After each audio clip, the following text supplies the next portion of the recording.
देश में लोकसभा चुनाव की तैयारी बहुत तेजी से चल रही है। चुनाव की तारीखों के ऐलान के बाद से ही पार्टियां अपने कैंडिडेट्स की लिस्ट जारी कर रही हैं।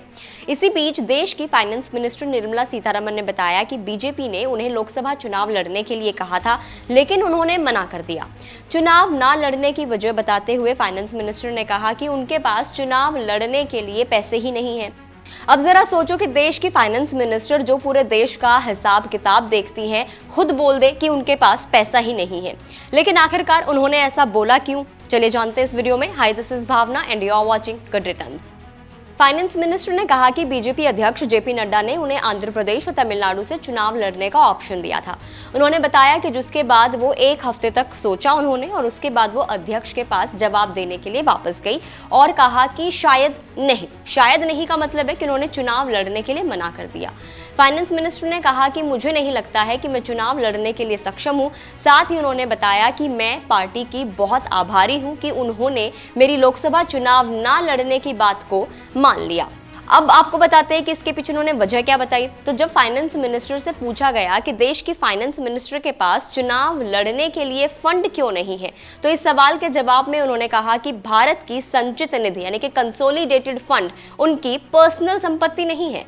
सीतारमण ने कहा कि मेरा वेतन, मेरी कमाई और मेरी बचत ही मेरी अपनी है, लेकिन भारत की कंसोलिडेटेड फंड पर मेरा कोई अधिकार नहीं है। भाजपा ने 19 अप्रैल से शुरू होने वाले आगामी लोकसभा चुनावों में कई मौजूदा राज्यसभा सदस्यों को मैदान में उतारा है। इनमें पीयूष गोयल, भूपेंद्र यादव, राजीव चंद्रशेखर और ज्योतिरादित्य सिंधिया शामिल हैं।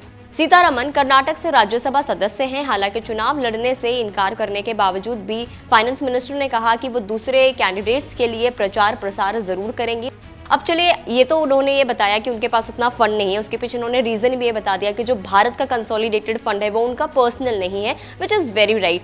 अब ये जानते हैं कि फाइनेंस मिनिस्टर के पास खुद कितनी संपत्ति है। तो देश के खजाने का हिसाब किताब रखने वाली फाइनेंस मिनिस्टर निर्मला सीतारमण के पास बाकी कैबिनेट मंत्रियों के मुकाबले में काफी कम संपत्ति है। 2023 में उन्होंने जब अपनी संपत्ति का ब्यौरा दिया था तो पता चला कि मोदी कैबिनेट में वो सबसे कम संपत्ति वाली मंत्रियों में से एक है।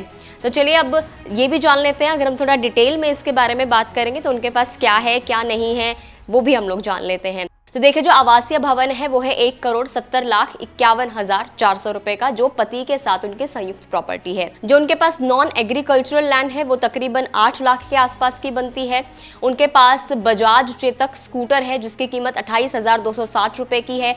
ज्वेलरी जो है वो है उनके पास 18,46,987 रुपए की। बैंक में जमा पैसे जो है वो है 35,52,666 रुपए।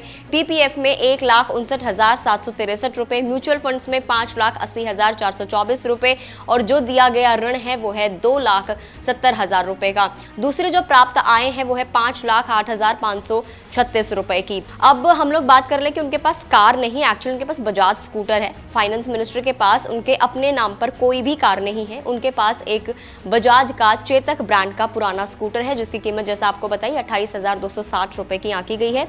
देनदारी के रूप में उनके ऊपर 19 साल तक का एक लोन, 1 साल का ओवरड्राफ्ट और 10 साल का मॉर्टगेज लोन है। तो ये पूरी डिटेल्स थी उनकी।